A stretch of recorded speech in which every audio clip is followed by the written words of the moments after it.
almost ended the live. Sorry, you guys.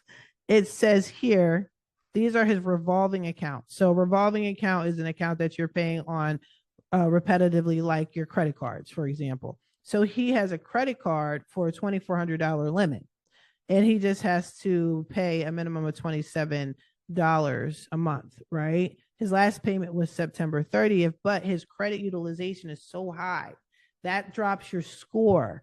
Okay. What else drops his score? He has another credit card, 41%. You want to be at 15% utilization or less. That is the goal.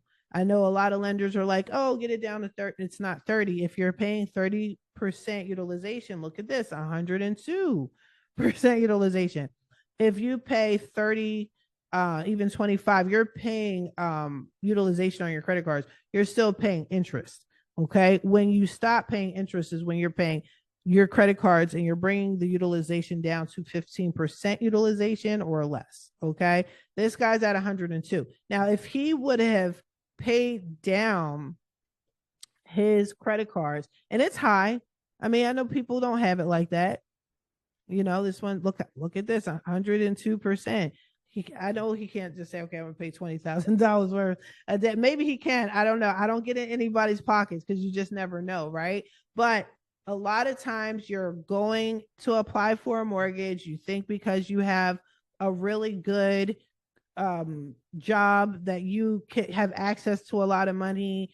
You are on time. You maybe missed a payment or two, just like this guy. You are almost obligated to get a house, but you're not. You're not, because you're not doing what you're supposed to do financially. Okay. And it shows. So now I'm going to share my screen again with you guys. I just wanted to take a moment to show you what it looks like, what a actual credit report looks like. Okay. Now, understanding your credit score. I'm not even going to go into huge detail about this. All right. But your credit score is made up of 5 main factors.